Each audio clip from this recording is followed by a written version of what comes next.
students, how are you? Student, today we will discuss a chapter in history, women caste and reforms. यानी इस chapter में बेटा हम क्या पढ़ेंगे कि 18th सेंचुरी में वुमेन की कंडीशन कैसी थी, किस तरीके से उनकी कंडीशन को रिफॉर्म्स किया गया। कास्ट बेस्ड इनइक्वालिटी के बारे में पढ़ेंगे 18th सेंचुरी में, सोशल कौन कौन से हुए और कौन कौन से जो रिफॉर्म मूवमेंट स्टार्ट किए गए। एंड ऑफ द सती प्रथा and the of child marriage, किस तरीके से सती प्रथा का एंड किया गया और चाइल्ड मैरिज को भी ख़त्म किया गया। ओके स्टूडेंट्स, तो let's start chapter. In the beginning of the modern period Indian society suffered from many social evil. जब 18th सेंचुरी की शुरुआत हुई तो हमारी जो सोसाइटी थी, हमारा जो समाज था, वो बहुत सारी बुराइयों से भरा हुआ था। यहाँ पर बहुत सारी बुराइयाँ थी और इस पीरियड में जो ट्रेड था वो बहुत अच्छा था। जो इंडियंस थे लेकिन वो इकोनॉमिकली आर्थिक रूप से ज़्यादा रिच नहीं थे।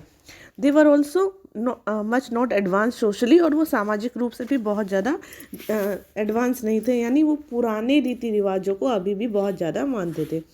Several centuries of Islamic rule and then its decline had changed the whole social scenario of original India. जब इस्लामिक रूल रहा या उसके बाद जो बहुत सारे चेंजेस आए, उनका डिक्लाइन होने लगा, तो पूरी कंट्री जो है वो ओरिजिनल इंडिया का जो सिनेरियो था वो सब बिल्कुल चेंज हो गया, ख़त्म हो गया। It backwardness, it social इवेल्स, superstitious and outdated religious belief had now reached a level which had shaped the energy of the people.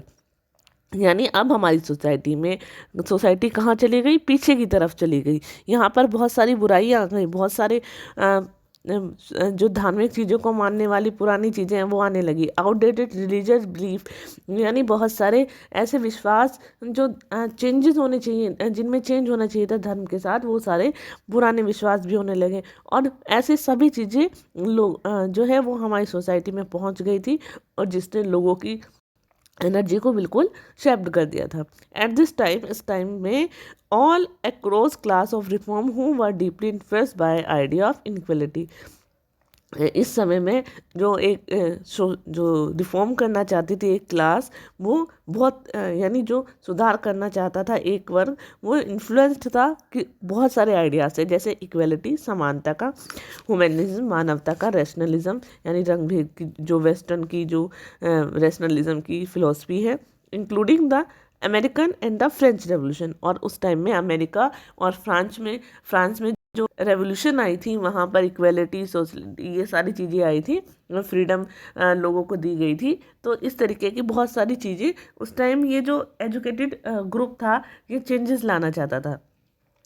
जितने भी सोशल रिफॉर्मर्स थे उन्होंने मूवमेंट स्टार्ट किया, और ये जो मूवमेंट थे, this movement saw the rise and growth of many organisation.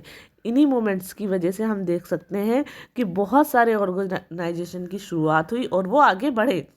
Condition of women की कैसी कंडीशन थी 18th सेंचुरी में? हम देखें तो वुमेन जो हमारी सोसाइटी जो थी वो बिल्कुल एक ही जगह रुक गई थी और हमारे पास्ट पर ही डिपेंड थी। ठीक है, there was of course no uniformity of culture and social pattern our country. कोई भी हम अपने सोशल जो पैटर्न में या कल्चर में कोई एक रूपता नहीं देख सकते थे।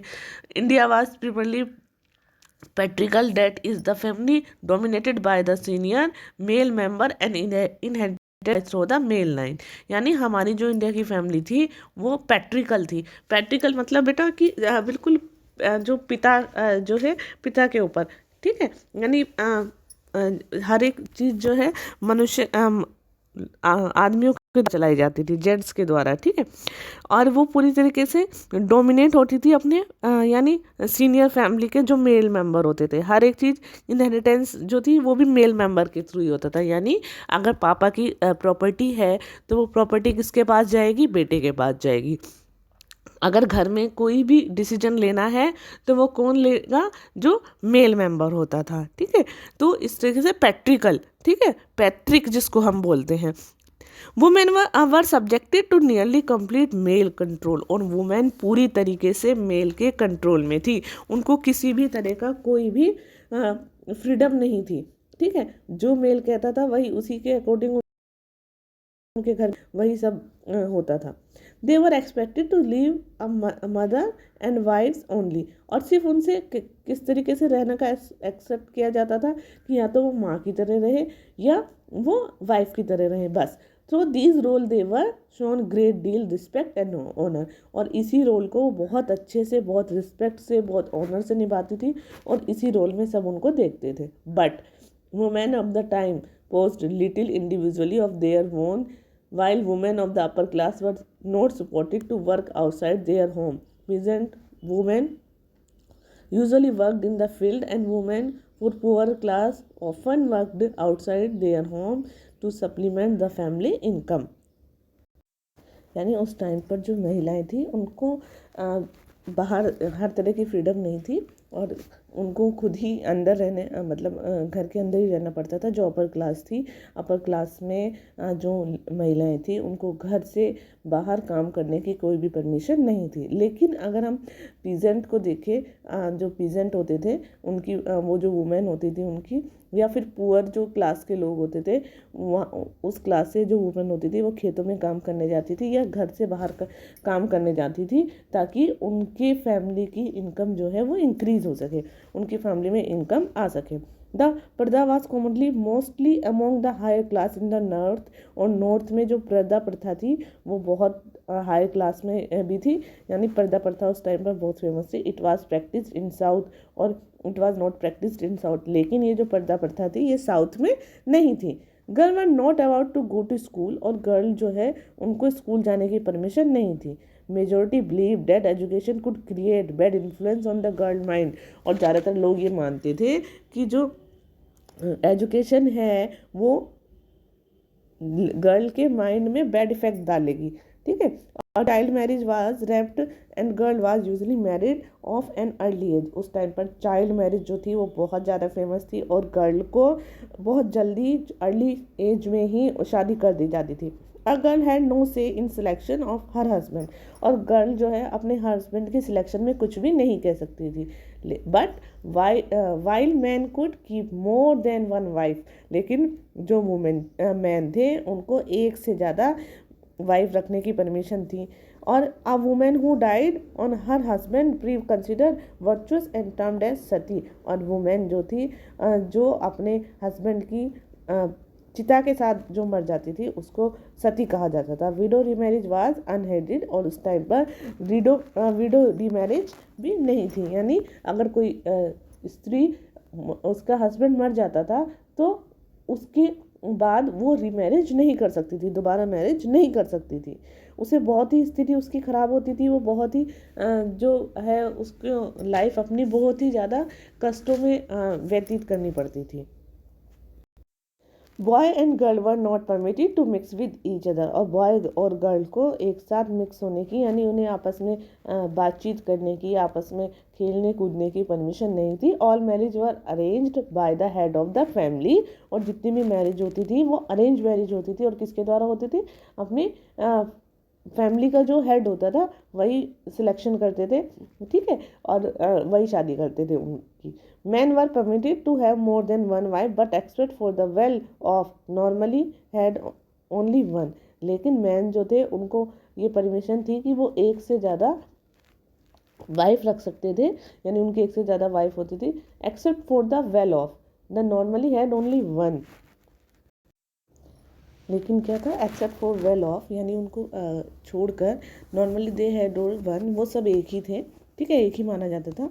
दूसरी तरफ women was expected to marry only once in her lifetime, यानी उनसे ये कहा जाता था कि जो वुमेन से कि आप जो शादी होती है वो एक ही बार होती है लाइफ में, मतलब वुमेन को इस तरह की कोई छूट नहीं थी।